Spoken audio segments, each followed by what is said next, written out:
அன்பு நேயர்களே, ஜீவ நீரோடை ஊழியங்கள் சார்பாக உங்கள் யாவரையும் கர்த்தருடைய அன்பில் வாழ்த்துகின்றோம். சகோதரர் சாம்சன் பால் இந்நாட்களில் கர்த்தருடைய கரத்தினால் வல்லமையாக உபயோகிக்கப்பட்டு வரும் ஒரு தேவ ஊழியர்.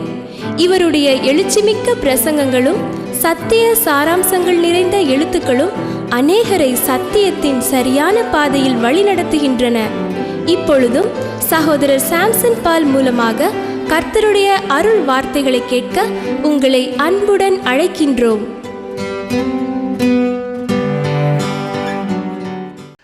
கர்த்தர் நம்மோடு இருப்பாராக. மீண்டுமாக உங்கள் அனைவரையும் ஆண்டவராக இயேசு கிறிஸ்துவின் நாமத்திலே நான் மகிழ்ச்சியுடன் வாழ்த்துகின்றேன். ஆண்டவர் தாமே உங்களை எல்லா நிலைகளிலும் ஆசீர்வதித்து உயர்த்துவாராக. உங்களோடு இந்த நாளிலும் பகிர்ந்து கொள்வதற்கென்று தேவனுடைய வார்த்தைகளை குறித்து நான் சிந்தித்த பொழுது பயம் தொடர்பான சில காரியங்களை உங்களோடு பகிர்ந்து கொள்ள நான் தூண்டப்பட்டேன். சங்கீதம் 34:4 வசனத்தை வாசிக்கும் பொழுது தாவீது அங்கே சொல்லுகிறார், நான் கர்த்தரை தேடினேன், அவர் என்னை எல்லா பயத்திற்கும் நீங்களாக்கி விட்டார்.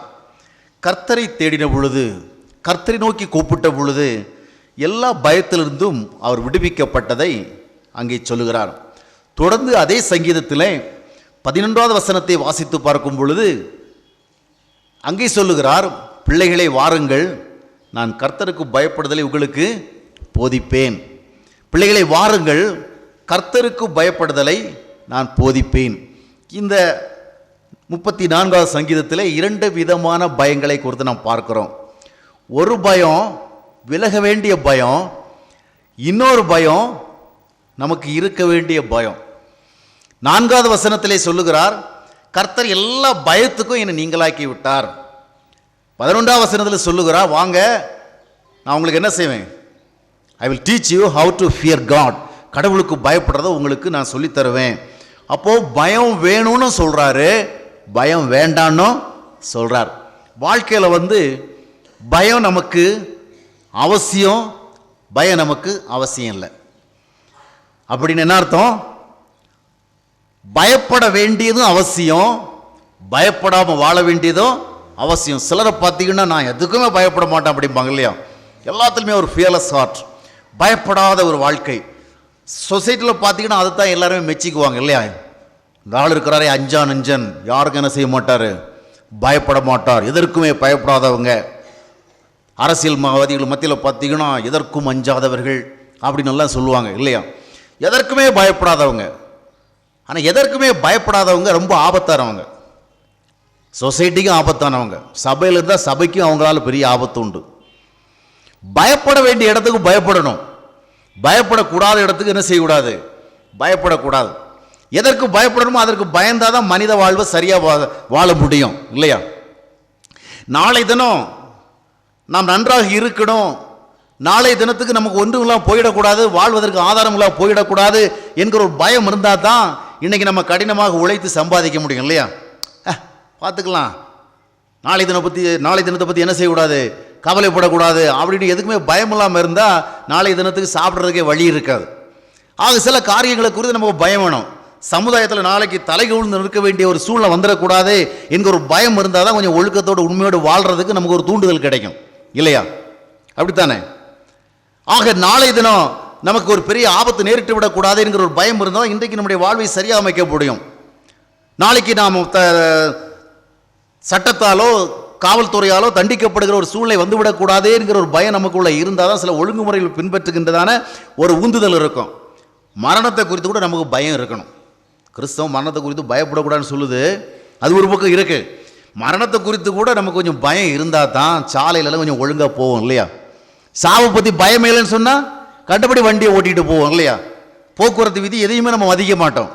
ஆக செத்து போயிடுவோங்கிற ஒரு பயம் இருக்கிறதுனால தான் நம்ம நிறைய விஷயங்களும் என்ன செய்யறோம், பயந்து பயந்து நடக்கிறோம். அதனால் பயம் இருக்க வேண்டிய இடத்துல பயம் இருக்கத்தான் வேணும். அந்த பயம் இல்லாமல் போச்சுன்னு சொன்னால் மனித வாழ்வு மிருக வாழ்வாக மாறிடும். அதனால தான் சிலருக்கு பயமே கிடையாது. அதனால தான் அவங்களுடைய இருதயத்தில் வருகிறதான எண்ணங்கள் நினைவுகள் எல்லாம் அகம்பாவங்களாக, அகந்தைகளாக, ஆணவங்களாக இருக்கிறது. மக்களை ஆளுகிறவர்களாக இருந்தாலும் கூட அவர்களுக்கு என்ன இருக்கணும், ஒரு பயம் இருக்கணும். ஆனால் தொண்டர்கள் சொல்லிக்குவாங்க, எங்கள் தலைவருக்கு என்ன கிடையாது, எதுக்குமே என்ன செய்ய மாட்டாங்க, பயப்பட மாட்டாங்க. அதனால தான் ஒன்றுமே பயம் கிடையாது. சட்டத்தை குறித்து பயம் கிடையாது, நீதியை குறித்து பயம் கிடையாது. அதனால் ஆளுகிற காலத்தில் பயம் இல்லாமல் எல்லாத்தையும் செஞ்சுவிட்டு ஆட்சியை முடித்த பிறகு கோர்ட்டுக்கும் போலீஸுக்கும் அங்கே எங்கேயுமா அலைய வேண்டியிருக்கு. எந்த நேரத்தில் கைது வரும், எந்த நேரத்தில் வாரண்ட் வரும், எந்த நேரத்தில் எங்கே போய் ஜாமீன் வாங்குறது கொள்வது, இதுவே அலைச்சலாக இருக்குது. ஆட்சியில் இருக்கிறவங்கள பயமே இல்லாதபடிக்கு எதையா செய்து விடுறாங்க. அரசியலில் மட்டும் இல்லை, ஆன்மீக துறையிலையும் அது இருக்குது. ஏதாவது ஒரு பதவி கிடைச்சி போச்சுன்னா அதுக்குள்ளே என்னடா பண்ண முடியும்னு அந்த ஆட்கள் யோசிக்கிறாங்க. பயம் கிடையாது. பின்னால் போயிட்டு தான் என்ன செய்கிறாங்க, அப்படி ஆகிடுமோ இப்படி ஆகிடுமோன்னு பயப்படுறாங்க. அதனால் பயம் இருக்க வேண்டிய இடத்துக்கு பயம் இருக்கணும். ஆனால் வேதத்தில் ஆண்டவராக இயேசு கிறிஸ்து சொன்னார், நாளை தினத்துக்கு குறித்து கவலைப்படாதீங்க. எண்ணத்தை உண்போம், எண்ணத்தை குடிப்போம், எண்ணத்தை புசிப்போம்னு என்ன செய்யாதீங்க, கவலைப்படாதீங்க. ஆக நாளைக்கு நம்ம எப்படி வாழப்போகிறோம் தெரியலையே, எதிர்காலம் எப்படி இருக்க போகிறது தெரியலையே, இந்த மாதிரிலாம் பயப்பட்டு கொண்டு இருக்கக்கூடாது. யாரால எனக்கு என்ன ஆபத்து வரப்போகுதோ தெரியலையோ, என் சொத்தை எவன் அபகரிக்க போகிறானோ தெரியலையே, இந்த மாதிரியே பயந்து கொண்டு இருக்கக்கூடாது. சிலர் பார்த்தீங்கன்னா குழந்தை இப்போ தான் பிறந்திருக்கும், பிறந்து தொட்டில் ஆடிக்கிட்டு இருக்கிற வேளையிலேயே குழந்தை பிறந்திருக்கு, இதை படிக்க வைக்கணுமே, இதுக்கு காசு செலவு பண்ணணுமே, இதை அப்புறம் கல்லூரியில் இடம் தேடணுமே, அப்புறம் இதுக்கு ஒரு வேலை பார்க்கணுமே, அதுக்கப்புறம் இப்போ ஒரு கல்யாணம் பண்ணி வைக்கணுமே. குழந்தை இப்போ தான் தொட்டில் ஆடிட்டு இருக்குது. அந்த தொட்டில் தூக்கிட்டு இருக்கிற வெளியே என்ன பண்ணுவாங்க, எதிர்காலத்தை குறித்த ஒரு பயத்தை உருவாக்கிட்டு இன்னும் 30 வருஷம் 40 வருஷம் பின்னால் நடக்கிறதெல்லாம் கற்பனை பண்ணிக்கிட்டு பயந்துட்டு இருப்பாங்க. எதிர்காலத்தை குறித்த பயம். நிறைய விஷயங்களில் நம்ம என்ன செய்யக்கூடாது, பயமற்றவளாக இருக்கணும். பயத்தோட என்ன செய்யக்கூடாது, இருக்கக்கூடாது. சங்கீதம் 46 வாசிக்கும் பொழுது, தேவன் நமக்கு அடைக்கலமும் பலனும் ஆபத்து காலத்தில் அனுகூலமான துணையுமாக இருக்கிறாரு. அதனால பூமியே நிலை மாறினாலும் நாங்கள் பயப்பட மாட்டோம். யாக்கோவின் தேவன் நமக்கு உயர்ந்த அடைக்கலமாக இருக்கிறார். சேனைகளின் கர்த்தர் நம்மோடு இருக்கிறார். ஆக அருமையானவர்களே, பயத்தோடும் வாழ வேண்டும், பயமின்றியும் வாழ வேண்டும். எந்த இடத்திலே எதற்காக பயப்பட வேண்டும், அந்த இடத்தில் அதற்காக என்ன செய்ய வேண்டும், பயப்பட வேண்டும்.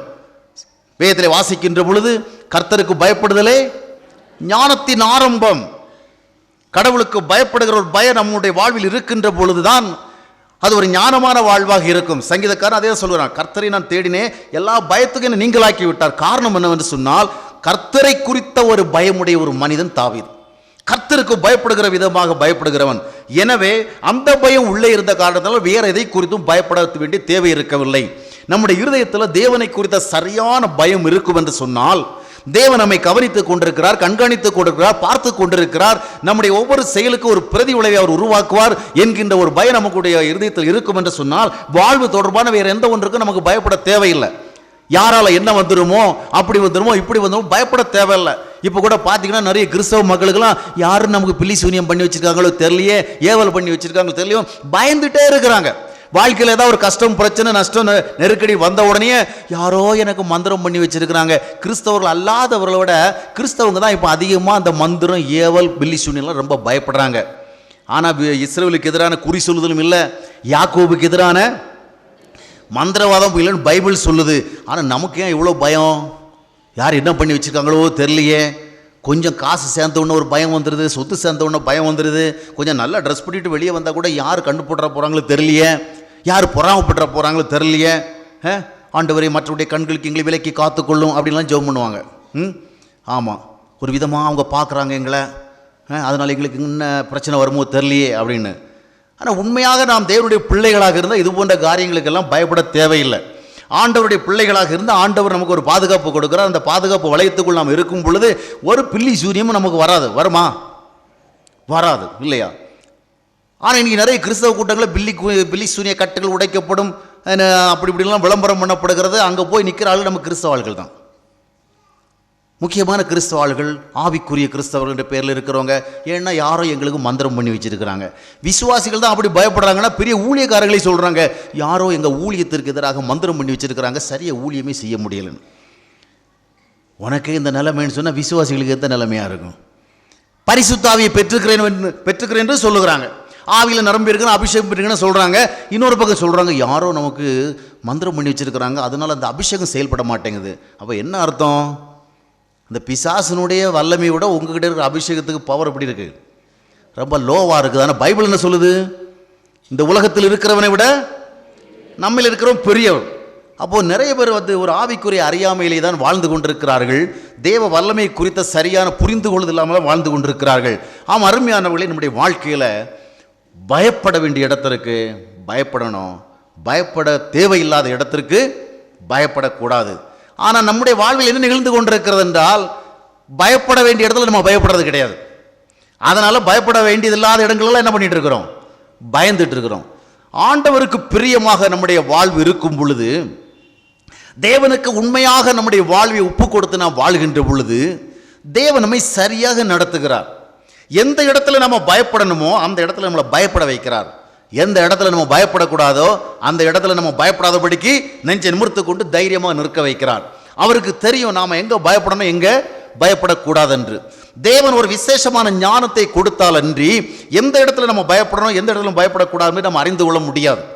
பாருங்கள், யோசேப்பினுடைய வாழ்க்கையில் தேவன் ஒரு குறிப்பிட்ட சூழ்நிலையில் அவனுக்குள்ள ஒரு நல்ல பயத்தை கொடுத்தார். அந்த பயத்தை கொடுத்த காரணத்தினால அவன் என்ன சொன்னான்னு சொன்னா, ஒரு பெரிய பாவத்தை செய்யும்படியான ஒரு சூழ்நிலை, அந்த அட்மாஸ்பியரை எளிதாக எஸ்கேப் பண்ணி போகிறது கடினம். ஏன்னா இவன் ஒரு வாலிபன், வாழ்க்கையில் வேற ரொம்ப போராட்டங்களுக்கு மத்தியில் இருக்கிறான். முக்கியமான ஒரு அதிகாரியுடைய மனைவி அவனிடத்தில் ஒரு தவறான ஆசையை வைத்து கொண்டு அணுகி கொண்டிருக்கிறாள். அதை ஆதரித்தால் தேவனுடைய கோபத்தை சம்பாதிக்க வேண்டி வரும், எதிர்த்தால் அவளுடைய கோபத்தை சம்பாதிக்க வேண்டி வரும். அது மட்டும் இல்லை, வாலிப வயசு, வாலண்டியராக போகல, அது பாட்டில் தேடி வருது. தேடி வருகிறத தவிர்க்கிறது ரொம்ப கடினமான விஷயம் இல்லையா?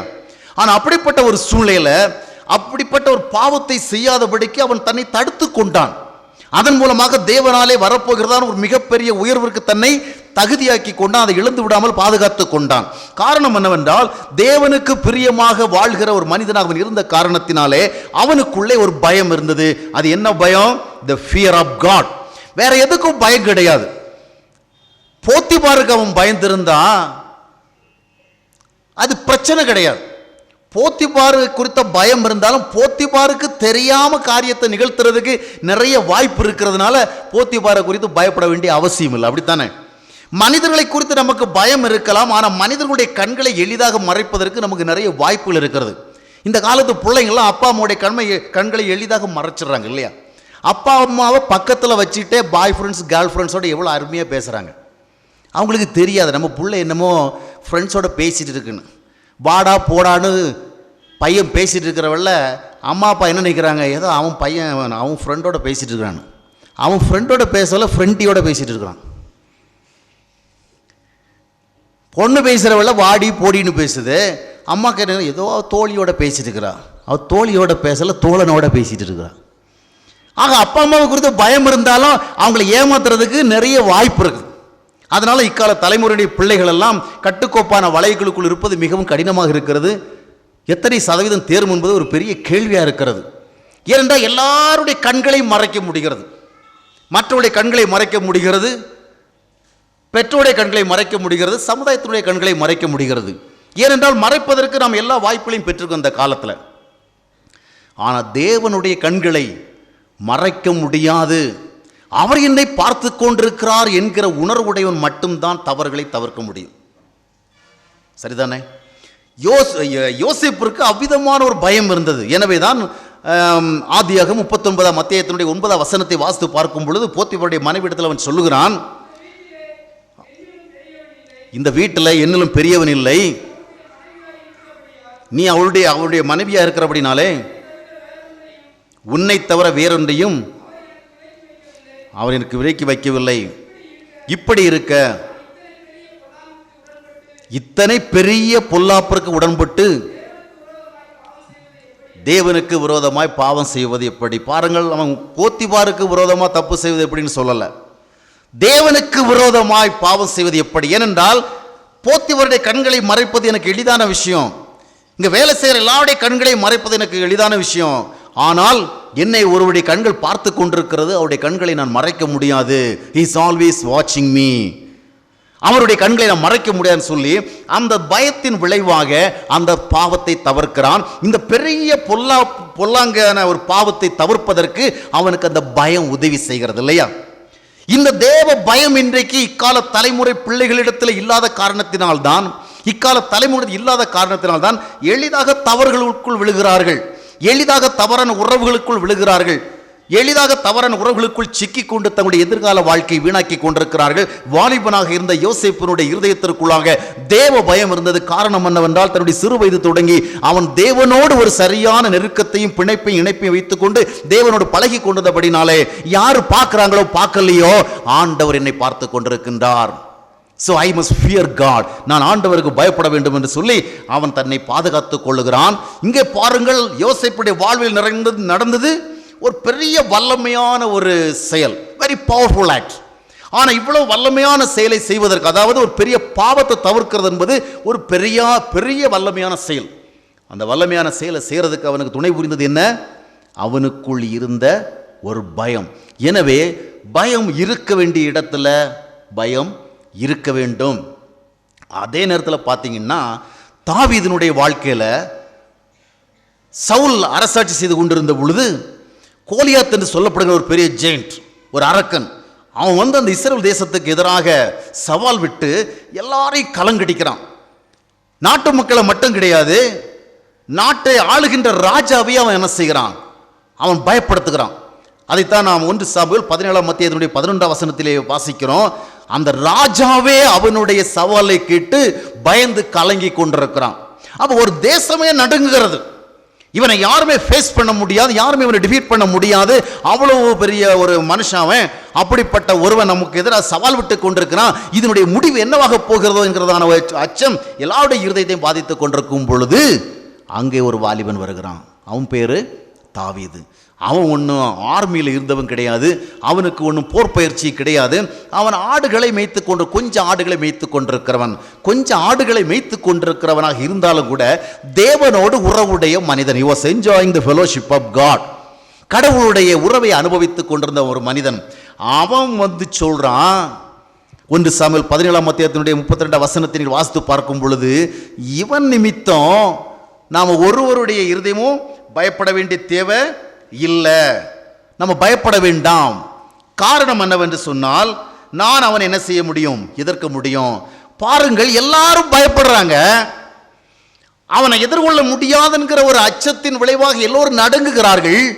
ஆனால் இந்த ஆடு மேய்க்கிற இளைஞன் சொல்லுகிறான், இதன் நிமித்தம் ஒருவருடைய இருதயமும் கலங்க தேவையே கிடையாது. ராஜாவே கலங்குறாரு, ஆனால் இந்த ஒரு ஆடு மேய்க்கிறவன் என்ன சொல்றான்? கலங்க தேவையில்லை. காரணம் என்ன? அவன் யாரோடு இருந்தான்? கர்த்தரோடு இருந்தான். கர்த்தரோடு இருக்கிறவனுக்கு இது போன்ற சவால் மிக்க சூழ்நிலையிலே கலங்க வேண்டியது அவசியம் இல்லை என்பதை அவன் அறிந்திருந்தான். தேவன் ஒரு விதமான சவாலான சூழ்நிலையை நாம் சந்திக்க நேரிட்டால் அதற்கு தேவையான பலத்தை நமக்கு தருவார் ஒரு நல்ல நம்பிக்கை இருந்தது. எலிசாவும் அவனுடைய வேலைக்காரனும் ஒன்றா தான் இருக்கிறாங்க, ஒன்றாகத்தான் இறைப்பணி செய்து கொண்டிருக்கிறார்கள். அப்படி இறைப்பணி செய்து கொண்டிருக்கின்ற பொழுது அந்த எலிசாவை பிடிக்கிறதுக்கு ஒரு பெரிய இராணுவம் வருது. ஏன்னா அந்த எலிசா தீர்க்கதரிசி தான் அந்த நாட்டு ராஜாவுக்கு எதிராக யார் யார் திட்டம் போட்டாலும் அதை அவனுக்கு வெளிப்படுத்தி அந்த ராஜாவை உஷார்படுத்தி விட்டு அந்த எதிரிகளுடைய தாக்குதல் அந்த நாட்டை பாதுகாத்து கொண்டிருக்கிறான். அதனால அந்த எலிசாவை முதலாவது தீர்த்து கட்டினால்தான் அந்த நாட்டை கைப்பற்ற முடியும் என்று அந்த சீரிய ராஜாவுக்கு அதிகாரிகள் ஆலோசனை சொல்லுகிறார்கள். நாம் என்னதான் சீக்கிரட்டாக திட்டம் போட்டாலும் அந்த திட்டத்தை எல்லாம் ஒருத்தன் கேட்டுட்டு இருக்கிறான். அவன் எங்கே இருக்கிறான்? அடுத்த தேசத்தில் தான் இருக்கிறான். ஆனால் அவனுக்கு தேவனுடைய வெளிப்பாடு இருக்குது.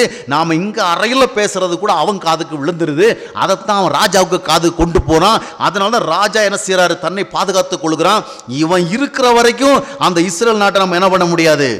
ஜெயிக்க முடியாது. அதனால் அவனை முதலாவது தீர்த்து கட்டுறன்னு சொல்லிட்டு ஒரு பெரிய இராணுவத்தை அனுப்புகிறான்.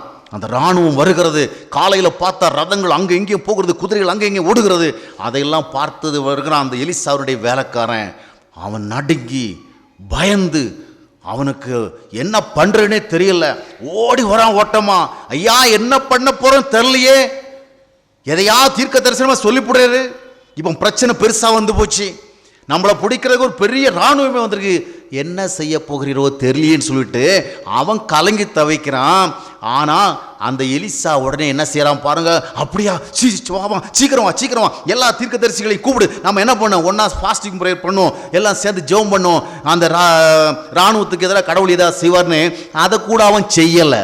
என்ன செய்கிறான்னா ஜெபம் பண்ணுறான். நம்ம ஜெபம் பண்ணோம்ப்பா. எதுக்கு ஜெபம்? ஆண்டவரே, இவனுடைய கண்களை திறந்தருளும். யாருடைய கண்களை? என் கூட ஒருத்தன் இருந்து என்னை பயப்படுத்திட்டே இருக்கிறான், பயம் காட்டிகிட்டே இருக்கிறான், ஒரு பெரிய இராணுவம் வந்திருக்குதான், என்ன பண்ணுறதுன்னு தெரியலன்னு எனக்கு அவன் சொல்கிறான். இவன் கண்களை திறந்தருளும், நீர் எனக்காக எவ்வளோ பெரிய ஆயத்தங்களை செய்து வைத்திருக்க என்பதை இவன் அறிந்து கொள்ளட்டும் என்று சொல்லி அங்கே சொல்கிறான். அவர்களோடு இருக்கிறவர்களை விட நம்மோடு இருக்கிறவர்கள் அதிகம். அவன் கண்களை திறந்து பார்க்குறவள்ள அவன் காலையில் பார்த்ததெல்லாம் சாதாரணமான குதிரைகள், இப்போ எலிசாவுக்கு வந்திருக்கிறதோ அக்கினிமயமான குதிரைகள். ஆக பயப்பட வேண்டிய ஒரு சூழ்நிலை. ஒருவன் பயப்படுகிறான், இன்னொருவனோ பயம் இல்லாதபடிக்கு தைரியமாக அஞ்சா நெஞ்சத்தோடு இருக்கிறான். காரணம் என்ன? வரட்டு கௌரவமா? எதற்கும் பயப்படாத ஒரு அகந்தை உள்ளமா? இல்லை. கர்த்தர் நம்மோடு இருக்கிறார், நாம் கர்த்தருடைய வழியில நடந்து கொண்டிருக்கிறோம், கர்த்தருடைய சித்தத்தை செய்து கொண்டிருக்கின்றோம், கர்த்தருடைய வார்த்தையின்படி வாழ்ந்து கொண்டிருக்கிறோம். எனவே நம்முடைய வாழ்விலே ஒரு பிரச்சனை வரும் என்று சொன்னால், நமக்கு எதிராக ஒரு சவால் வரும் என்று சொன்னால், அதை சந்திப்பதற்கு தேவன் ஏதாவது செய்வார். Something God will do in the right time. ஏதாவது செய்வார். ஆண்டவருடைய வழியில் நடக்கிறவனுக்கு நிச்சயமான ஒரு நம்பிக்கை உண்டு. நாளை தினம் வாழ்க்கையில் என்ன வரும்னு யாரும் சொல்ல முடியாது. இன்றைக்கு இருப்பது போல் தான் நாளைக்கும் இருப்ப போகிறோம் என்று யாரும் என்ன பண்ண முடியாது, நிச்சயமா சொல்ல முடியாது. ஆனால் கர்த்தரை சார்ந்து வாழ்கிற ஒரு மனிதனுக்கு, கர்த்தருடைய வழிகளில் நடக்கிற ஒரு மனிதனுக்கு ஒரு நம்பிக்கை உண்டு. நாளைக்கு எப்படிப்பட்ட பிரச்சனைகள் வந்தாலும் அந்த பிரச்சனையை சந்திப்பதற்கு ஆண்டவர் நமக்கு எதை ஆகிலும் செய்வார். அல்லேலூயா.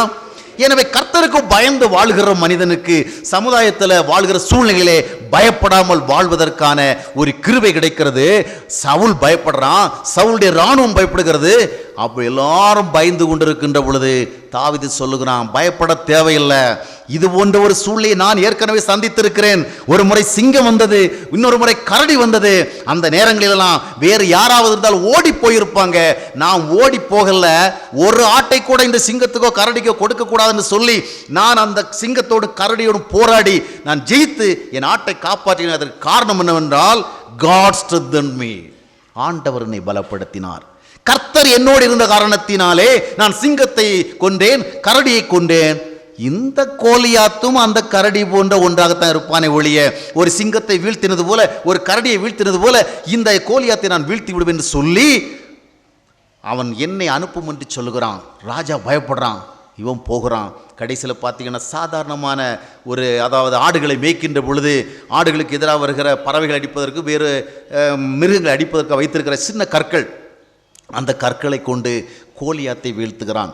ஆக தேவன் அவனுக்கு பயமில்லாத ஒரு இருதயத்தை கொடுத்திருந்தபடியினாலே பயப்படத்தக்கதான ஒரு சூழ்நிலையிலே அவன் பயம் இல்லாமல் அந்த சூழ்நிலை சந்தித்து அந்த கோலியாத்தை வீழ்த்தி வெற்றி கண்டான்.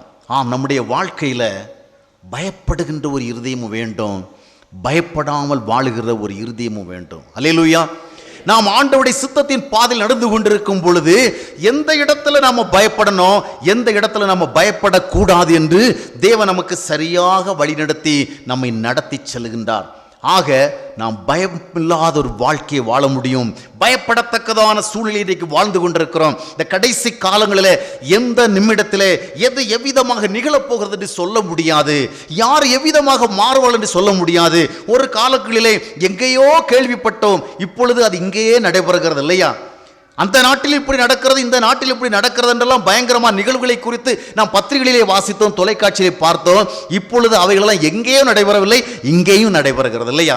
ஆக எந்த நேரத்தில் என்ன நடக்கும் என்று சொல்ல முடியாத ஒரு கால சூழ்நிலையை நாம் வாழ்ந்து கொண்டிருக்கிறோம். அப்படி வாழ்கின்ற பொழுது நாம் தைரியமாக இருக்க வேண்டும் என்றால் நமக்கு என்ன வேண்டும்?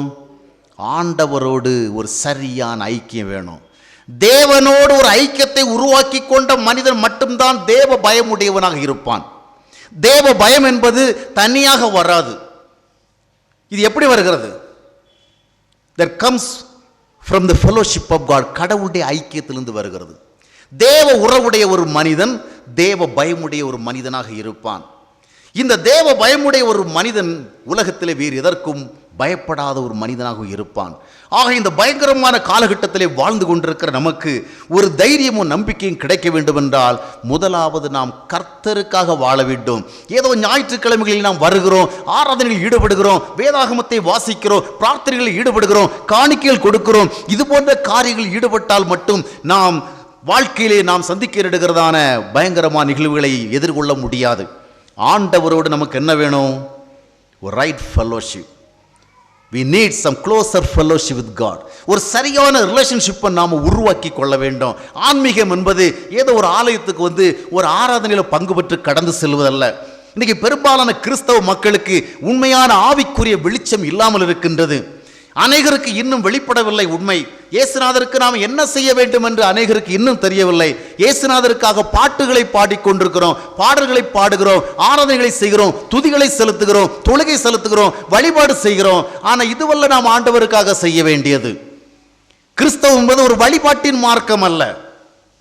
கிறிஸ்தவம் என்பது ஒரு தொழுகை மார்க்கம் அல்ல. சிலர் கேட்டால் சொல்லுவாங்க, நம்ம ஆண்டவருக்கு என்ன செய்யணும்? ஆராதனை செய்யணும். ஆண்டவர் நம்ம எதுக்கு படைச்சாரு? ஆராதிக்க படைத்தார். ஆதாம படைத்த வேளையில் ஆண்டவர் ஆதாமிட்ட சொன்னாரா, எனக்கு ஒரு கோயில் கட்டுப்பா. முதலாவது என்ன பண்ணணும், நீ எனக்கு ஒரு கோயில் கட்டி அங்கே என்ன பண்ணணும், எனக்கு ஒரு தொழுகை நடத்தணும், என்னை நீ எப்பொழுது நினைத்து கொண்டு சோத்திரம் அல்லேலூயான்னு சொல்லிட்டு இருக்கணும். அப்படி ஏதாவது சொன்னாரா?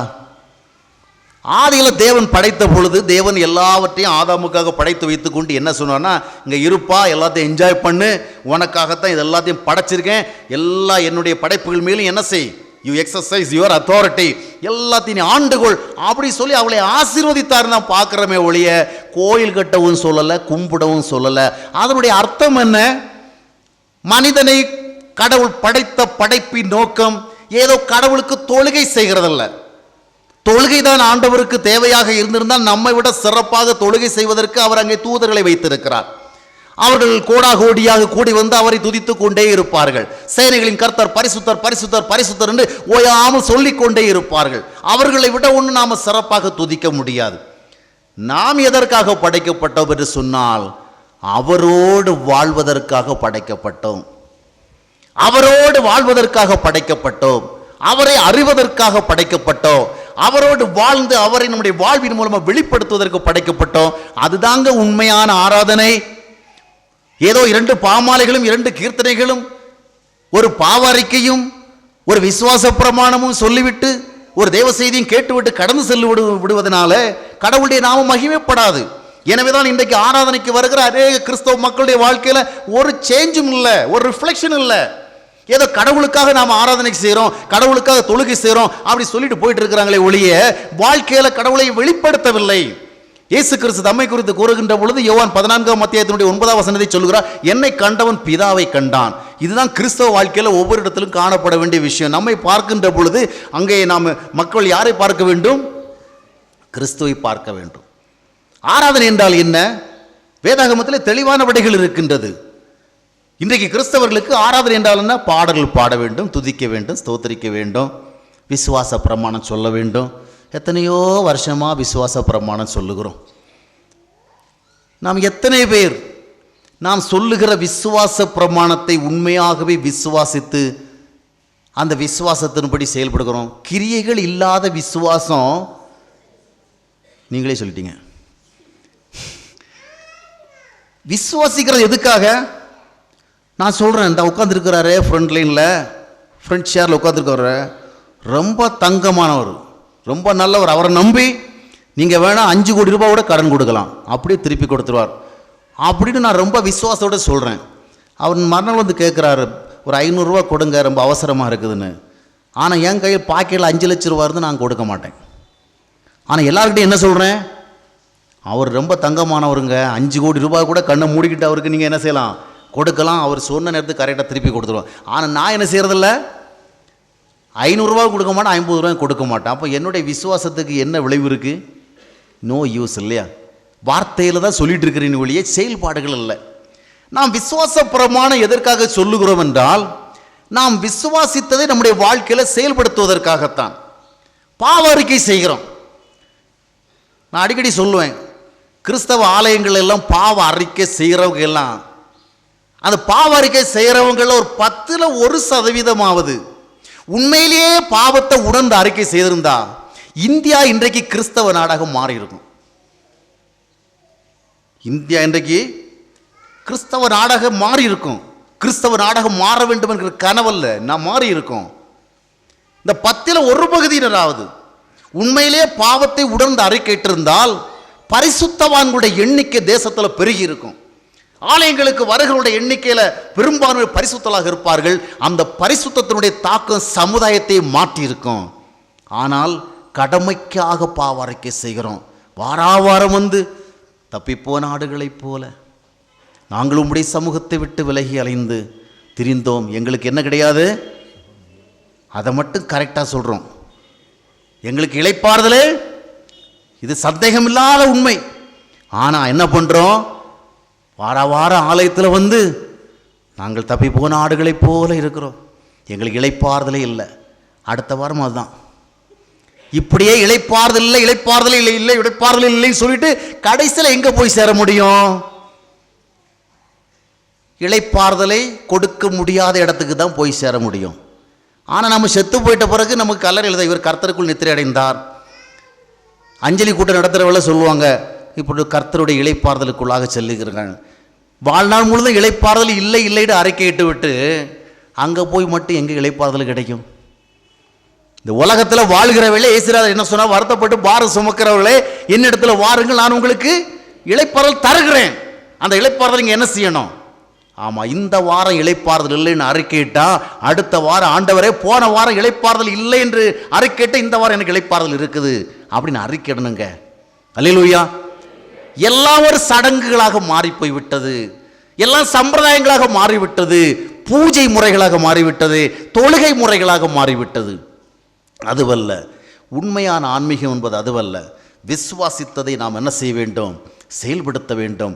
பாவங்களை அறிக்கையிட்டு விட்டு அப்படியே கடந்து போவோம் என்று சொன்னால் அது தேவனை கோபப்படுத்துகிற செயல்.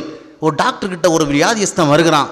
டாக்டர், எனக்கு 2-3 நாளா உடம்புக்கு கொஞ்சமும் சரியில்லை டாக்டர், ரொம்ப வருத்தமாக இருக்குது, நைட்டில் படுத்த நித்திரையே வரமாட்டேங்குது, ரொம்ப உடம்பு அசதியாக இருக்குது, வலியாக இருக்குது, மயக்கமாக இருக்குது டாக்டர், ரொம்ப கஷ்டப்பட்டு கொண்டிருக்கிறேன் அப்படின்னு ஒரு 10 நிமிஷம் தன்னுடைய சரீரத்தில் இருக்கிற பலவீனத்தை எல்லாம் சொல்லிட்டு, டாக்டர் நான் போயிட்டு வரட்டுங்களா, டாக்டர் நான் போயிட்டு வரட்டுங்களா அப்படின்னு அவன் என் கிளம்பி போயிட்டே இருந்தான்னு சொன்னான்.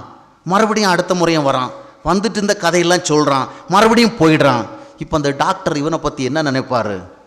இவன் என்னன்னு தெரியலையே, நம்மளை கிண்டல் அடிக்க வரான் போல இருக்க.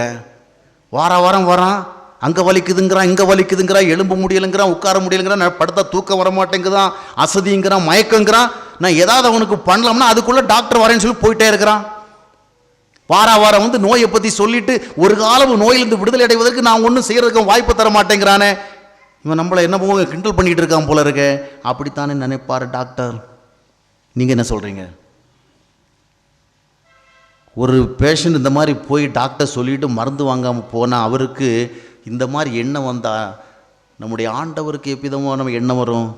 அருமையானவர்களே, டேக் இட் சீரியஸ்லி. வாரந்தோறும் ஆண்டவருடைய சமூகத்தில் தப்பிப்போன ஆடுகள் என்று சொல்லுகிறோமே, உண்மையிலேயே தப்பிப்போன ஆடுகள் என்ற நிலையை உணர்ந்து ஆண்டவருடைய மந்தையிலே சேரும்படியான ஆர்வத்தோடு சொல்லுகிறோமா?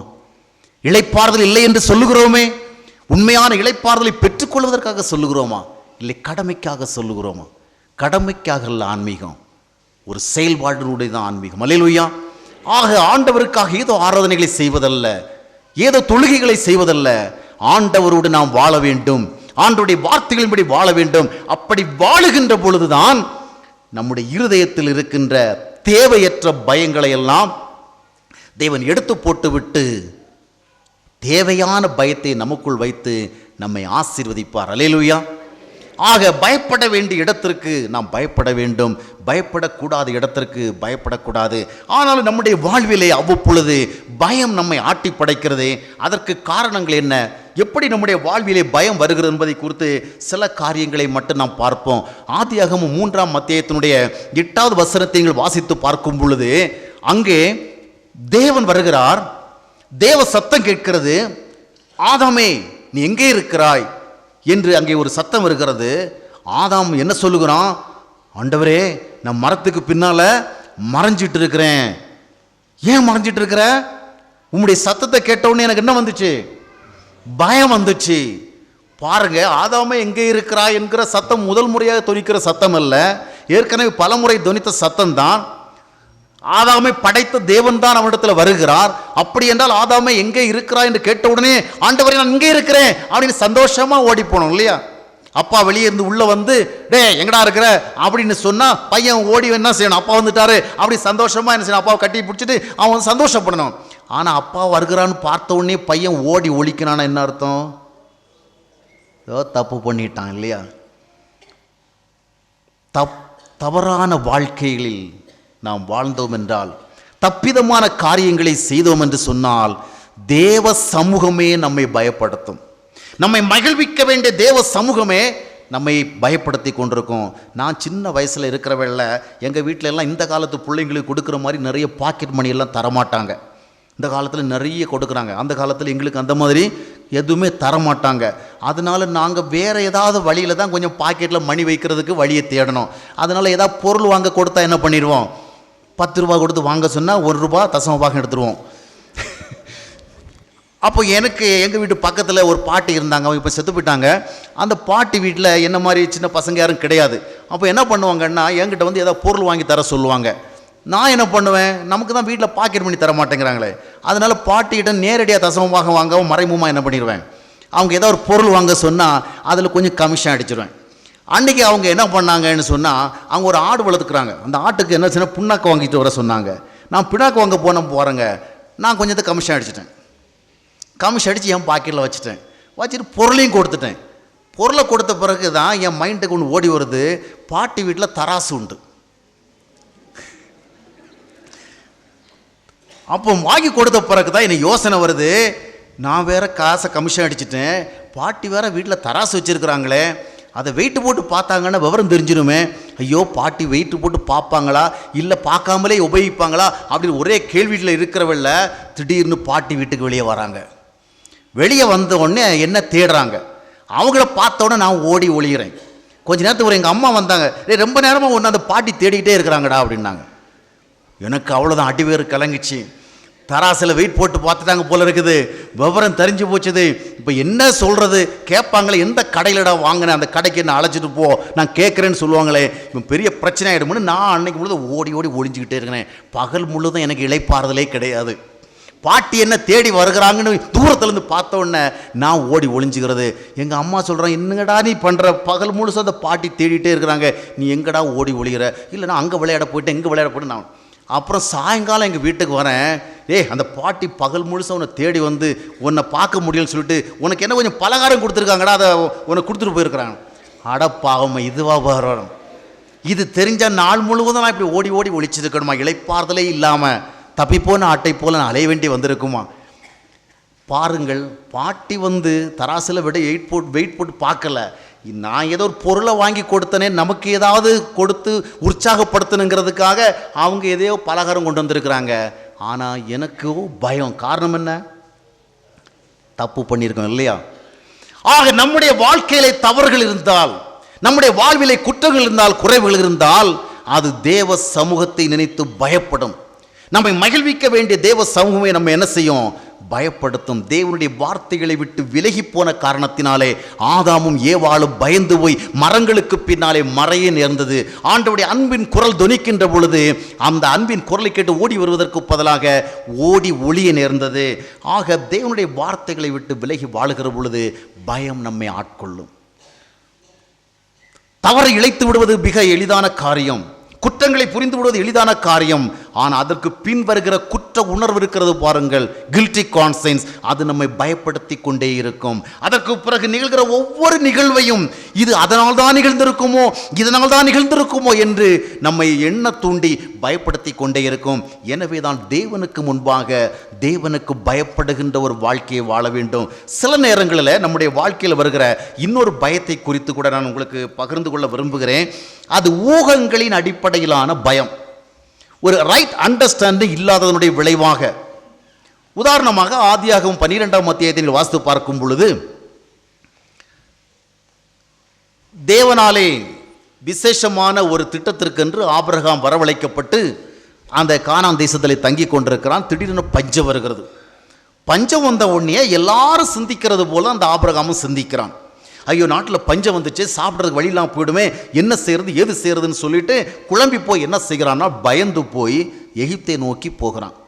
எகிப்தை நோக்கி போகிறவளில் அவனுடைய மனைவி இடத்துல சொல்கிறான், சாராள், நீ ரொம்ப அழகான பொம்பளை, நாம் போகிற தேசம் ரொம்ப மோசமான ஒரு தேசம். நான் ஏற்கனவே நிறைய கேள்விப்பட்டிருக்கிறேன். இங்கே உள்ளவங்கெல்லாம் அழகான பொம்பளைங்களை பார்த்தா உடனே என்ன பண்ணிடுவான், அவளுடைய ஹஸ்பண்டை அடித்து கொலை பண்ணிவிட்டு அவளை என்ன பண்ணிடுவான், கைப்பற்றிடுவான் அப்படிங்கிறத அவன்கிட்ட சொல்லி, அதனால் போகிற இடத்துலலாம் நீ என்ன சொல்லணும், ஒய்ஃப்னு சொல்லக்கூடாது, சிஸ்டர்னு சொல்லணும். ஏன்னா அவன் அந்த மாதிரி தான் கேள்விப்பட்டிருந்தான். கணவன் சொல்லியாச்சுன்னு சொன்னால் கணவனை காலி பண்ணிவிட்டு லேடி என்ன பண்ணிடுவாங்க, கடத்திட்டு போயிடுவாங்க. ஆனால் சகோதரின்னு சொன்னால் பரவாயில்ல, சகோதரி தானேன்னு சொல்லிட்டு அழைச்சிட்டு போய் கல்யாணம் பண்ணிக்குவாங்க அப்படிங்கிற எண்ணம் இவனுக்கு. இது ஒரு ஊகத்தின் அடிப்படையிலான ஒரு சிந்தனை, ஒரு சரியான புரிந்து கொள்ளுதல் இல்லாமல் யாரோ சொன்ன சில தகவல் அடிப்படையிலே அவன் தனக்குள்ளே உருவாக்கி கொண்ட ஒரு சிந்தனை. அந்த சிந்தனையுடைய விளைவாகத்தான் அவன் என்ன செய்கிறான், பயப்படுகிறான். ஐயோ, இவள் என்னுடைய மனைவி என்று சொன்னா, மனைவியினுடைய அழகின் மேலே அவன் ஆசைப்பட்டு அவளை கைப்பற்றுவதற்காக என்னை கொலை செய்து விடுவான் என்கிற பயத்தில் என்ன செய்கிறான், பொய்யை சொல்லுகிறான். பயம் என்ன செய்கிறது, பொய் சொல்ல தூண்டுகிறது. இந்த பயம் எதனால உருவானது, தவறான ஒரு ஊகம். மற்றவர்களை குறித்த ஒரு சரியான புரிந்து கொள்ளுதல் நமக்கு இல்லை என்று சொன்னால், மற்றவர்களை குறித்த ஒரு சரியான அறிவு நமக்கு இல்லை என்று சொன்னால், அவர்களை குறித்த ஒரு தவறான எண்ணம் நமக்குள் உருவாகி அது நமக்குள்ளே ஒரு பயத்தை உருவாக்கும். இன்றைக்கும் அநேக கணவர்கள் மனைவிகளை குறித்து பயந்து கொண்டிருக்கிறார்கள், மனைவிகள் கணவர்களை குறித்து பயந்து கொண்டிருக்கிறார்கள். என் கணவன் எந்த நேரத்தில் என்ன தப்பு பண்ணுவான்னு தெரியலையே, இல்லை என் மனைவி எல்லா சமுதாயத்திலும் நிறைய சொல்கிறாங்க, அதை மாதிரி தப்பு பண்ணிகிட்டு இருக்கிறாளோ தெரியலையே. இந்த மாதிரி பயத்தில் நிறைய பேர் வாழ்கிறாங்க. இந்த பயத்துக்கு காரணம் என்ன, சிலர் 20 வருஷம் 25 வருஷம் குடும்ப வாழ்வை நிகழ்த்தினா கூட ஒருவரை ஒருவர் புரிந்து கொள்ளுகிற அனுபவம் இல்லை. 20 வருஷம் 25 வருஷத்துக்கு பிறகு சொல்கிறாங்க, அட மனுஷா நீ இப்படி இருப்பான்னு எனக்கு தெரியவே தெரியாத, என் ஒய்ஃபு இப்படி இருப்பான்னு நான் நினைக்கவே இல்லை பிரதர். ஆனால் நடந்து போச்சு. கல்யாணம் ஆகி 15-20 வருஷம் ஆகிப்போச்சு. ஒன்றா தான் ஒரு வீட்டில் தான் வாழ்ந்துருக்கிறாங்க, ஒன்றா தான் பாமால கீர்த்தனை பாடியிருக்கிறாங்க, சர்ச்சிலையும் வந்து ஒன்றா தான் இருந்திருக்கிறாங்க, எல்லா ஃபெலோஷிப்லையும் கலந்துட்டு இருக்கிறாங்க, ஃபங்க்ஷனுக்கெல்லாம் போய் வந்திருக்கிறாங்க. கடைசியில் பார்த்தா இந்த மனுஷன் இப்படி இருப்பார்னு எனக்கு தெரியாமல் போச்சு, இவா இந்த மாதிரிலாம் நடந்துக்குவான்னு நினைக்கவே இல்லைன்னு அவர் சொல்கிற மாதிரி ஆகிப்போகுது. காரணம் என்னவென்றால் புரிந்து கொள்ளுதல் இல்லை, மற்றவர்களை குறித்த சரியான தகவல்கள் இல்லை. ஒரு சரியான புரிந்து கொள்ளுதல் இருந்தால்தான், சரியான அறிவு இருந்தால்தான் பயமில்லாமல் இருக்க முடியும். இன்னொரு சம்பவத்தை கூட நீங்கள் பைபிளில் பார்க்க முடியும். அங்கே பார்க்கும் பொழுது நீங்கள் ஆதியாகமம் 32ஆம் அத்தியாயத்தினுடைய 7வது வசனத்தில் பார்க்குறோம், யாக்கோபுக்கு ஒரு பயம் வருது. என்ன பயம் தெரியுமா, தேவையில்லாத ஒரு பயம். சின்ன வயசில், அதாவது அவனுடைய வாலிப வயசில் அவனுடைய சகோதரனுக்கு எதிராக அவன் ஒரு பெரிய தப்பு பண்ணுறான். சகோதரனுக்கு சேர வேண்டிய ஆசீர்வாதத்தை இவன் போய் சொல்லி இவன் என்ன செய்யறான், திருட்டுத்தனமாக பெற்றுக்கொள்கிறான். அதனால அவன் சகோதரனா ஏசா இந்த யாக்கோபை எப்படி ஆகிலும் கொலை செய்ய வேண்டும் என்கிற ஒரு திட்டத்தோடு செயல்படுகிறான். அவனுக்கு பயந்து தான் இந்த யாக்கோபு பாதான் அராம் என்று சொல்லப்படுகிற அந்த தேசத்தை நோக்கி ஓடுகிறான். அப்போ அந்த நாட்களில் அந்த ஏசாவுக்கு விரோதமாக ஒரு பெரிய தவறு செய்தனால, அவனுக்கு ஒரு துரோகம் இழைத்ததுனால அவன் தன்னை பழி வாங்குவான் என்கிற ஒரு சிந்தனை அவனுடைய மனதிற்குள் இருந்தது. இப்பொழுது ஆண்டுகள் பல ஓடிவிட்டது. அநேக ஆண்டுகளுக்கு பிறகு பெரிய பணக்காரனாக மாறிவிடுகிறான், திருமணம் ஆகிவிடுகிறது, நிறைய ஆடு மாடுகளோடு அவன் வருகிறான். வந்துட்டே இருக்கும் பொழுது திடீர்னு இவனுக்கு ஒரு பயம் வருது. என்ன பயம், நாம் போயிட்டுருக்கிற பாதையில் தான் நம்முடைய பெரிய அண்ணன் இருக்கிறாரு, நாம் வருகிறத கேள்விப்பட்டா அவர் உடனே வந்து என்ன பண்ணுவார், எனக்கு எதிராக எதையாவது செய்வாரே, என்ன செய்கிறதுன்னு தெரியலையே, அவன் நாட்டை கிராஸ் பண்ணி தானே நான் போகணும், ஐயோ என்ன பண்ணணும் விளங்கலையேன்னு பயந்து நடுங்குகிறான். அதனால் என்ன பண்ணுறான்னா, ஏதாவது ஒரு வழி பண்ணணும்னு ஒரு சமாதான உடன்படிக்கை ஆட்களை அனுப்பி அவங்க அண்ணன்கிட்டே சொல்கிறான், இந்த மாதிரி தம்பி வரான், தம்பிக்கிட்டே நிறைய ஆடுகள் இருக்குது, நிறைய மாடுகள் இருக்குது, நிறைய வேலைக்காரங்க இருக்கிறாங்க, அப்படியெல்லாம் ஒரு பிக்சரை கொடுத்தா அவன் பயந்துக்கிட்டு அங்கேயே உட்காந்துருவான்னு நினச்சான் போல இருக்குது. இல்லை தம்பி சரண்டர் ஆகிட்டான்னு சொல்லிட்டு கொஞ்சம் சமாதானம் ஆகிடும்னு நினச்சான் போல இருக்குது. அங்கே போய் தகவல் சொல்லுகிறவள்ள அவன் ஏசா சொல்லுகிறான், அப்படியா இந்த நான் வரேன், ஒரு 400 பேரோட நான் வருகிறேன். இந்த மெசேஜ் வந்து இவனுக்கு ரீச் ஆகுது. செய்தி வந்த உடனே அவ்வளோதான், யாக்கோபுக்கு என்ன பண்ணுறதுன்னே புரியலை. அன்னைக்கு தான் அதுவரையிலும் ஜெபிக்காத ஜெபத்தை எல்லாம் செய்கிறான். சிலருக்கு கஷ்டம் கவலை பிரச்சனை வந்துச்சுன்னா ஓவர் டைம் போட்டு ஜெபம் பண்ணுவாங்க. அதுவரையிலும் காலையிலையும் ஜெபம் கிடையாது, ராத்திரியும் ஜெபம் கிடையாது. ஆனால் பிள்ளைக்கு மெடிக்கல் காலேஜில் சீட்டு கிடைக்கலன்னு சொன்னால், என்ஜினியரிங் காலேஜில் பையனுக்கு சீட்டு கிடைக்கலன்னு சொன்னால், கல்யாணம் நடக்கலைன்னு சொன்னால் இரவெல்லாம் உட்காந்து ஜெபம் பண்ணுவாங்க. யாருக்கிட்டையா போய் ஜெபம் பண்ணுவாங்க. ஏதாவது பங்காளர் திட்டம் எங்கேயா இருக்கிறன்னு தேடி பிடிச்சி அங்கெல்லாம் சேர்ந்து ஜெபம் பண்ணுவாங்க. நார்மலாக வாழ்க்கையில் என்ன பண்ணுறதில்ல, ஜெபம் பண்ணுறதில்ல. கஷ்டம் பிரச்சனை நெருக்கடின்னு வந்துன்னா இரவெல்லாம் தாவி யாக்கோபு போல் என்ன பண்ணுவாங்க, போராடி ஜெபம் பண்ணுவாங்க. இந்த யாக்கோபு அன்னைக்கு மாதிரி என்னைக்குமே ஜெபம் பண்ணது கிடையாது. இரவெல்லாம் ஒரே ஜெபம் ஜெபம் ஜெபம்னு அவன் ஆண்டவர்கிட்ட என்ன சொன்னான், நீர் என்னை ஆசீர்வதித்தால் ஒழிய நான் உண்மை போகவே விட மாட்டேன், அவ்வளோ பெரிய நான் நிர்பந்தத்தில் இருக்கிறேன்னு. ஆனால் சூழ்நிலையை பார்த்தீங்கன்னா இவன் பயப்படுகிற மாதிரி அங்கே ஒன்றுமே கிடையாது. சகோதரன் 20 வருஷத்துக்கு முன்னாடி இவங்கிட்ட ரொம்ப கோபமாக இருந்ததெல்லாம் உண்மைதான், இவனை பழிவாங்க விரும்பினது உண்மைதான். ஆனால் இப்போ அவன் மனசே மாறிப்போச்சு. அவன் தம்பி வருகிறானே, அவன் ஆடுகளோட மாடுகளோட வருகிறானே, சரி அவனை நாம் போய் வரவேற்று அவனுக்கு சந்தோஷமாக ஏதாவது காரியம் செய்வோம். தனியாக போனால் நல்லது கிடையாது, நம்ம பின்னாலே 4 ஆட்கள் இருக்கிற ஒரு இதை சிந்தனையோட போன்னு சொல்லிட்டு 400 பேர் அவனோட வந்தான். இவன் என்ன நினச்சிட்டான், 400 பேரோட நம்மக்கிட்ட சண்டை போடத்தான் வரான்னு சொல்லிட்டு பயந்துக்கிட்டு அவன் அவ்வளவு கலங்கி தவிக்கிறான். ஊகங்களின் அடிப்படையிலான பயம், மற்றவர்கள் மேலே ஒரு சரியான புரிந்து கொள்ளுதல் இல்லாதனுடைய விளைவான பயம். எனவே எந்த ஒன்றையும் குறித்த ஒரு சரியான அறிவு நிலை வேணும், சரியான புரிந்து கொள்ளுதல் வேண்டும். இல்லை என்றால் நம்முடைய வாழ்க்கையில் பயந்து கொண்டு தான் இருப்போம். நம்முடைய வாழ்வில் வருகிற பல விதமான பயங்களுக்கு காரணம் மற்றவர்களை குறித்த ஒரு சரியான புரிந்து கொள்ளுதல் இல்லாமை. எனவே மற்றவர்களை புரிந்து கொள்வதில் நாம் சரியான கவனம் செலுத்த வேண்டும்.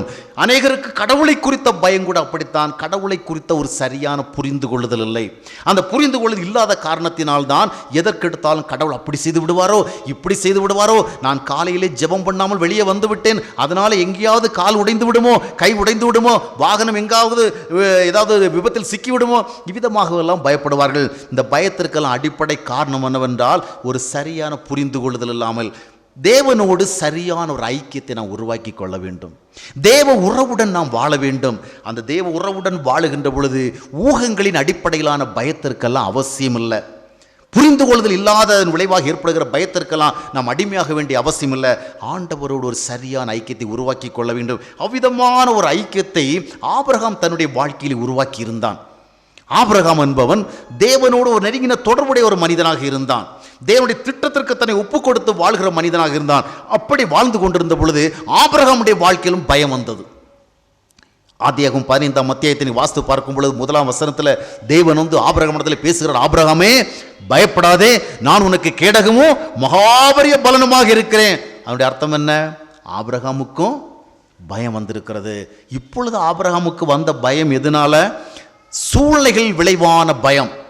எந்த சூழ்நிலை? அதற்கு முந்தின அத்தியாயத்தை 14ஆவது அத்தியாயத்தை வாஸ்து பார்க்கும் பொழுது ஆபிரகாம் வெளியூர்ந்து வந்தவன், பரதேசியாக வந்தவன். ஆனால் இங்கு வந்து அந்த நாட்டை சுற்றி இருக்கிற பல நாட்டு ராஜாக்களோடு சண்டை போட வேண்டிய ஒரு நிர்பந்தம் ஏற்படுகிறது. தன்னுடைய அண்ணன் மகனாகிய லோத்தை காப்பாற்றுவதற்காக அவன் பிற நாட்டு மன்னர்களோடு சண்டை போடுகிறான். சண்டை போட்டு ஜெயித்து விடுகிறான். ராஜாக்களை ஜெயித்த ஒரு மனிதனாக மாறுகிறான். எங்கிருந்தோ வந்தான், வந்து நம்மையே இந்த அளவிற்கு தோற்கடித்து விட்டானே, நம்மை வீழ்த்தி விட்டானே என்கிறதான ஒரு வெறுப்போடும் ஒரு கோபத்தோடும் எல்லா ராஜாக்களும் இருக்கிறதை அவன் சிந்தித்து பார்த்தான். நாம் அச்சுறுத்தல் நிறைந்த ஒரு இடத்தில் இருக்கிறோம், அவர்களை நாம் ஜெயித்து விட்டோம், ஆனால் அவர்களால் நமக்கு எந்த நேரத்தில் என்ன நிகழும் என்று தெரியவில்லையே என்கிற ஒரு பயத்தோடு இருக்கிறான். அந்த பயத்தோடு இருக்கும் பொழுது தேவன் அதனை புரிந்து கொண்டு அங்கே அவனிடத்தில் வருகிறார். ஆபிரகாமே, நீ பயப்பட தேவையில்லை. உன்னுடைய சூழ்நிலைகள் உன்னை பயப்படுத்தி கொண்டிருக்கலாம், அஞ்ச தகுந்த அச்சமடையத்தக்கதான ஒரு நிலையிலே நீ காணப்படலாம். ஆனாலும் நீ பயப்பட தேவையில்லை.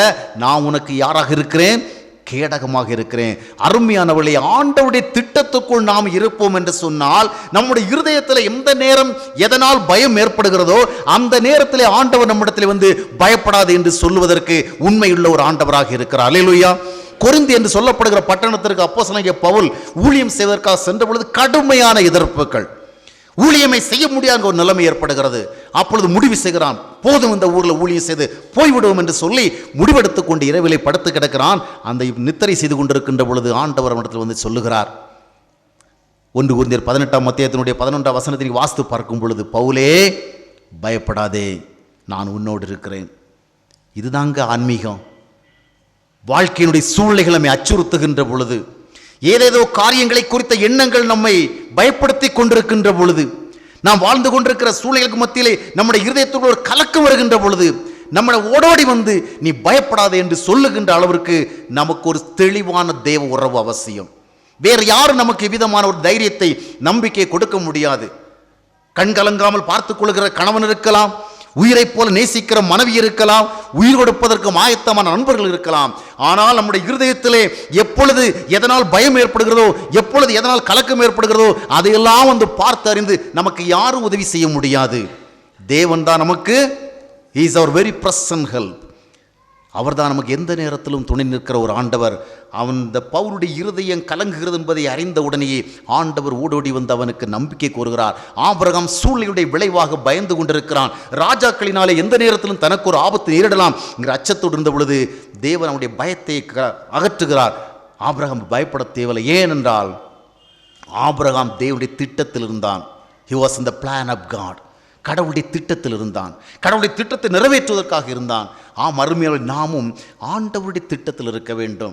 நம்ம எதற்காக ஆண்டவர் படைத்தாரோ, எதற்காக ஆண்டவர் அளித்தாரோ, எதற்காக நமக்கு வேதத்தை கொடுத்தாரோ, அதன் அடிப்படையில் நாம் புரிந்து கொண்டு ஆண்டவருடைய திட்டத்திற்குள் நாம் இருக்க வேண்டும். ஆண்டவராக இயேசு கிறிஸ்து எதற்காக இந்த பூமிக்கு வந்தார்? எதற்காக கல்வாரி சிலுவை ரத்தத்தை சிந்தினார்? நம்முடைய பரிதாபத்தை பெற்றுக்கொள்வதற்காகவா? ஆண்டுதோறும் மும்மணி ஆராதனை நடத்தி அவருக்கு ஒரு அஞ்சலி கூட்டம் நடத்துவதற்காகவா? இல்லை, நம்மை எல்லாம் ஒரு திட்டத்திற்கு உட்படுத்துவதற்காக, நாம் தேவனுடைய பிள்ளைகளாக மாற வேண்டும் என்பதற்காக, தெய்வீக சாயலை உடையவர்களாக மாற வேண்டும் என்பதற்காக, தேவனுடைய ராஜ்யத்தை சுதந்திரித்துக் கொள்ள வேண்டும் என்பதற்காக, அந்த திட்டத்திற்காகத்தான் இயேசு கிறிஸ்து இந்த பூமியிலே வந்து கல்வாரி சிலுவையில் இரத்தத்தை சிந்தினார். அந்த திட்டத்திற்குள் நாம் இணைய வேண்டும். ஏதோ வருடத்திற்கு ஒரு முறை நாம் ஆராதனைகள் நடத்தி இயேசு கிறிஸ்துக்காக துக்கப்பாட்டு பாடுவதோ, வியாகுல வியாழன் என்று வியாகுலப்படுவதல்ல. அவைகளெல்லாம் இனி தேவையில்லை. தேவையானதென்றால் என்ன? இதன் மூலமாக உருவாக்கின ரட்சிப்பை நம்முடைய வாழ்க்கையில பெற்றுக்கொள்ள வேண்டும். எபிரேயர் 2:4 வாஸ்து பார்க்கும் பொழுது அங்கே தேவமனிதன் எழுதுகிறான், இவ்வளவு பெரிதான ரட்சிப்பை குறித்து கவலையற்றிருந்தால் தண்டனைக்கு எப்படி தப்பித்துக் கொள்ள போகிறீர்கள்? நம்முடைய வாழ்விலே ஒரு ரட்சிப்பை உருவாக்குவதுதான் தேவனுடைய திட்டம். அந்த ரட்சிப்பின் மூலமாக தேவனுடைய பிள்ளைகளாக்குவதுதான் தேவனுடைய திட்டம். அவ்விதமாக பிள்ளைகளாக்கி தேவனுடைய ராஜ்யத்திலே அவருடைய சுதந்திரத்தை நமக்கு பங்காக கொடுப்பதுதான் தேவனுடைய திட்டம். அந்த திட்டத்துக்குள் நம்ம இணைக்க வேண்டும். அல்லேலூயா. வெறும் வழிபாட்டு வாழ்க்கை ஆண்டவரை பிரியப்படுத்தாது. வெறும் தொழுகை வாழ்க்கை ஆண்டவருக்கு ஏற்புடையதல்ல. நீங்கள் மிகுதியான கனிகளை கொடுக்கும் பொழுது பரலோகத்தில் இருக்கிற என்னுடைய பிதா மகிமைப்படுகிறார் என்று சொன்னார். எனவே ஆண்டவருக்கு கனி கொடுக்கிற மக்களாக அவருடைய திட்டத்திற்குள் இணைக்க வேண்டும். எதற்காக இயேசு கிறிஸ்து இரத்தம் சிந்தினாரோ அதை உணர்ந்து கொண்டு அந்த திட்டத்திற்குள் நான் என்னை இணைக்கும் பொழுது, அவருடைய நோக்கத்திற்கு உட்பட்ட ஒரு ஜீவிதத்தை செய்ய நான் வருகின்ற பொழுது என் மேல் அவருடைய கண்கள் எப்பொழுதும் பார்வையாகவே இருக்கும். அல்லேலூயா. என் மகன், என் மகள் எங்கே இருக்கிறான், எங்கே இருக்கிறாள், எப்படி இருக்கிறாள், அவனை எதை அச்சுறுத்துகிறது, எதை பயப்படுத்துகிறது என்பதை அவர் எப்பொழுதும் கவனித்துக் கொண்டே இருப்பார். யார் ஆண்டவருடைய திட்டத்தில் இருக்கிறார்களோ, யார் ஆண்டவருடைய நோக்கத்திற்காக வாழ்கிறார்களோ அவர்கள் மேல் கர்த்தருடைய கண்கள் எப்பொழுதும் இருக்கும். எந்த சூழ்நிலை அவர்கள் பயப்படுத்தினாலும் அந்த சூழ்நிலை வந்து அவர்களுடைய பயத்தை நீக்குவார். அப்போஸ்தலனாகிய பவுல் பயணம் செய்து கொண்டிருந்த ஒரு கப்பல் உடைந்து கொண்டே இருக்கிறது. எந்த நேரம் மூழ்கும் என்று சொல்ல முடியாத நிலைமை. மழை பெய்து கொண்டே இருக்கிறது, நட்சத்திரங்கள் தெரியவில்லை, கப்பலும் உடைந்து கொண்டே இருக்கிறது, போகும் திசையும் புரியவில்லை. அந்த கப்பலிலே பிரயாணம் செய்கிற பயணிகளும், அந்த கப்பலிலே பணி செய்கிற பணியாட்களும் சாப்பிடுவதற்கு கூட மனம் இல்லாமல் எந்த நேரத்திலும் மரணம் வரலாம் என்கிற ஒரு எதிர்பார்ப்போடு பயந்து கலங்கி கொண்டிருக்கிறார்கள். ஆனால் அந்த இரவில் அப்போஸ்தலர் நடவடிக்கை 27 24 வாசித்து பார்க்கும் பொழுது, பவுலே பயப்படாதே, நான் உன்னோடு இருக்கிறேன், நீ ராயனுக்கு முன்பாக போய் நிற்கணும், அதனால் உன் கூட வருகிற எல்லாரையும் நான் உனக்காக அவர்களுக்கு நான் கிருபை அளிப்பேன், அவர்களுடைய ஒருவருடைய உயிரும் போவதில்லை என் நம்பிக்கை கொடுக்கிறார். இவ்விதமான வாழ்க்கையுடைய எந்த ஒரு சூழ்நிலையிலும் நம்மை கவனித்து உதவி செய்கிற ஒரு கர்த்தருடைய ஐக்கியம்தான் நமக்கு தேவை. அல்லேலூயா. நம்முடைய பணமோ பொருளோ ஆஸ்தியோ அந்தஸ்தோ கல்வியோ சமுதாயத்தில் நமக்கு பெற்றுக்கிற பதவிகளோ எதுவும் நமக்கு பயமற்ற ஒரு வாழ்வை தராது.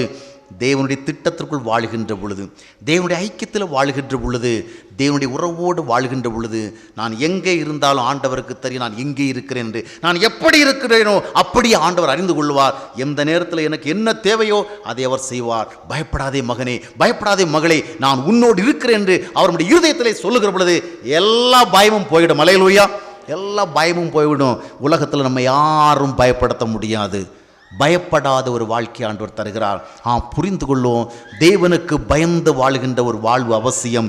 அப்பொழுது உலகத்திலே வேறு எதற்கு நாம் பயப்படாமல் வாழலாம். அப்படிப்பட்ட ஒரு வாழ்வை ஆண்டவர் நமக்கு தருவதற்கு ஆயத்தமாயிருக்கிறார்.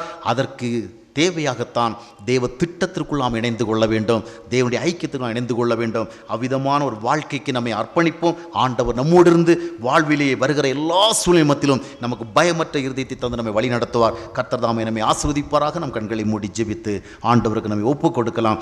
எங்களை நேசிக்கிற அன்பின் ஆண்டவரை, இந்த நாளிலும் எங்களோடு பேசின வார்த்தைகளுக்கு அவங்க நன்றி செலுத்துகிறோம். வாழ்க்கையினுடைய பல சூழ்நிலைகளிலே நாங்கள் கலங்கி தவிப்பது உமக்கு தெரியும். பலவிதமான காரியங்களை பயப்படுத்துவது உமக்கு தெரியும். தேவையற்ற எத்தனையோ பயங்கள் எங்களுடைய இருதயங்களுக்குள் இருக்கின்றது. இப்படி நடந்து விடுமோ, அப்படி நடந்து விடுமோ என்ற எண்ணங்களினுடைய விளைவாக நாங்கள் எப்பொழுதும் கலங்கி கொண்டிருக்கிறது உமக்கு தெரியும். இந்த நாளிலும் இந்த வார்த்தைகளை கேட்ட யார் யாருடைய இருதயத்திலே பயம் அவர்களை ஆட்கொண்டிருக்கிறது, கடந்த காலத்திலே செய்த தவறான காரியங்களுடைய விளைவுகள் எந்த நேரத்திலே தனக்கு எதிராக வருமோ என்கிற அச்சத்தோடு வாழ்கிறவர்களை குறித்து அறிந்திருக்கிறேன். இந்த நாளிலும் நீர் எங்கள் மத்தியிலே தேவையோடு தான் பேசினீர்.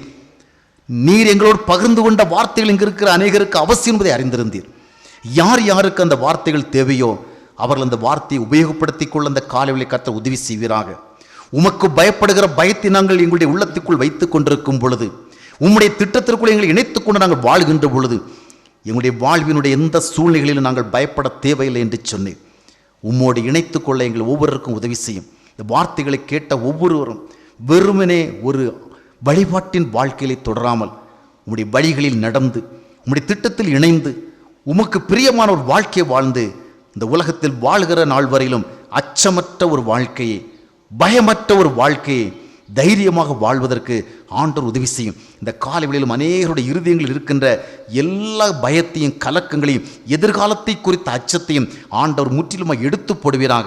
பிசாசானவனுடைய பொல்லாத கிரியுடைய விளைவாக அநேகருடைய இருதயங்களுக்குள் இருக்கின்ற கலக்கங்களை ஆண்டவர் அறிகிறேன். அந்த கலக்கங்களை எடுத்து போட்டு தெளிந்த ஒரு ஆவியை கொடும், பயமற்ற ஒரு இருதயத்தை கொடும். தாவீதைப் போல எந்த ஒரு சூழலும் பயமற்று வாழும்படியான கிருபை ஆண்டவர் கொடுப்பீராக, ஆசீர்வதிப்பீராக. ஆண்டவராக இயேசு கிறிஸ்து நாமத்தில் ஜெபிக்கிறோம் நல்ல பிதாவே, ஆமென். சாம்சன் பால் ஆண்டுதோறும் வெளியிடுகின்ற தினசரி தியான நூல்கள், ஜீவ நீரோடை மாத இதழ், பிரசங்க விசிடிக்கள் மற்றும் பல்வேறு தலைப்புகளில் புத்தகங்கள் தொடர்பான விவரங்களுக்கு எங்களுக்கு எழுதுங்கள்.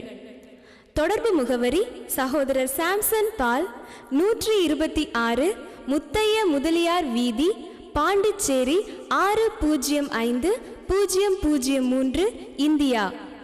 தொலைபேசி எண் 0413260442. In English, Samson Paul, 126 Muthaiya Mudaliar street, Pondicherry 605003, India. Phone 041322360442.